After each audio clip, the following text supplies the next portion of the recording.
Have you ever wondered why Thunder Bay is so ethnically diverse? The answer lies in our history.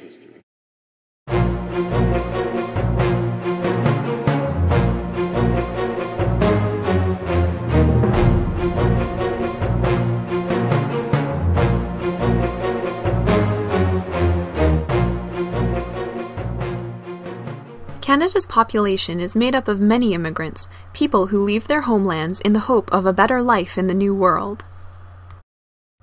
But this process is not new. It has been going on since the 19th century.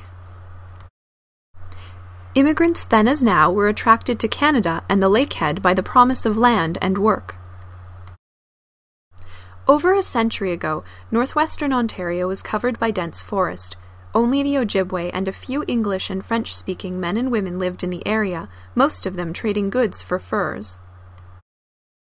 In 1859, Simon Dawson, a civil engineer, surveyed the head of Lake Superior to start a road linking eastern Canada with the Red River Colony, now Winnipeg.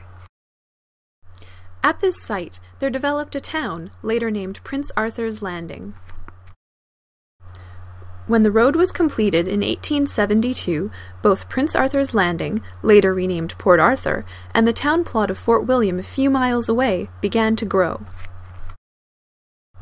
In 1869, silver was discovered at Silver Islet, and soon many other mines opened. This required manpower for mining. In answer to this need, immigrants including Norwegians and Cornishmen arrived to work the mines. Their experience working the mines of their homelands proved valuable in the new land. By 1875, construction of the Canadian Pacific Railway, which was to link eastern and western Canada, was underway. The CPR meant several things for our region, one of which was the need for workers. People new to Canada came to this region in search of employment and were willing to endure long hours of hard manual labor for meager wages. Some chose to come here while others were directed west by immigration officials. Swedes, Italians, Finlanders, Greeks, and Austrians were but a few of the ethnic groups arriving in the region at that time. New arrivals who had money or single working men stayed in boarding houses such as Norway House. The CPR printed posters such as this one to attract immigrants to Canada and its western lands. Upon their arrival by steamship in Port Arthur, these newcomers were led to this building on the waterfront. The purpose of the immigrant sheds, as they were called, was to provide shelter for the immigrants until they boarded the train to go west. This building was built in April 1884 for the opening of the navigation season.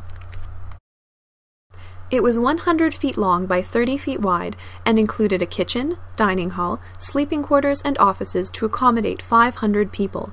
Plans for hospital wing were not realized. Though the construction and maintenance of the shed were funded by the government, the people of the town were not happy. On November 3, 1884, the immigration officer in charge, J. M. McGovern, wrote the following letter to the editor in the local newspaper, The Sentinel. A number of people here seem to think that the immigration buildings are no benefit to the town. Allow me to state a few facts in reference to them. Since the opening of navigation, 302 immigrants have been sheltered and cared for at the immigration buildings. Besides the immigrants, 1,188 laborers, many of them destitute, came to the building at different times during the season and remained there from 1 day to 5 weeks. I have often been asked by the mayor to shelter these people, and have always done so thinking it would be a benefit to the town. I think that most people will remember how very severely the newspapers here last fall criticized the government for not providing proper accommodation for immigrants at this point, and advised the council to take immediate action in the matter to save the good name of the town. Since the beginning of May, some over 7,000 immigrant men, women, and children have arrived here. They are met on arrival by myself and an interpreter who can converse with many of the foreigners. The people receive any needed assistance and advice. A careful account is kept of their number, where they are from, and their probable destination. The money spent by the government here each month will amount to a considerable sum in the course of a year, and must be beneficial to someone. Trusting that these few facts may convince some doubting people that the immigration buildings are really a benefit to the town, I remain, dear sir, very truly yours, J. M. McGovern. Once the railway had been extended to the prairies, grain began to flow to the Lakehead and was then shipped to points east. For this, grain elevators were needed to store the grain before being shipped.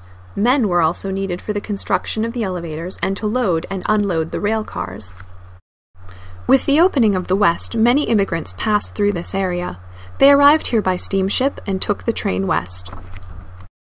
However, many of these people chose to stay in the Lakehead since they had found employment here with the newly established industries. One of the new industries was logging, which attracted mainly Finns and Scandinavians. In early Fort William and Port Arthur, the land needed to be cleared and roads built. Houses were also needed to accommodate the new arrivals. Mills such as this one in Port Arthur flourished in both towns, supplying the much-needed lumber for houses, stores, and more. In the 1880s, the CPR established coal docks at the Lakehead ports.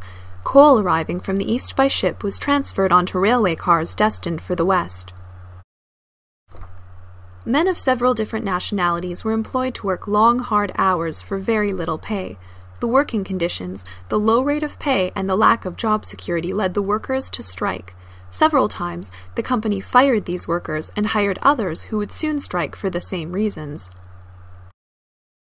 The strikes led to racial tensions in the community and to violence with the use of guns and knives. Here the local militia are searching houses for weapons during the 1909 freight handlers' strike.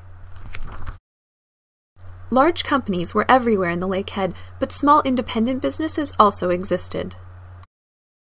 Chinese immigrants set up laundries such as this one on Pearl Street. Peter Belluz, an Italian newcomer, bottled and sold his own wine.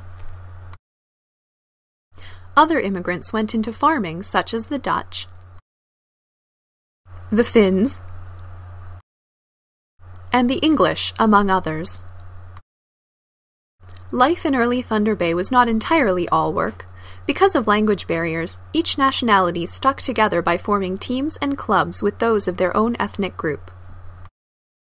The British made up lawn bowling teams pictured here at Waverley Park in Port Arthur.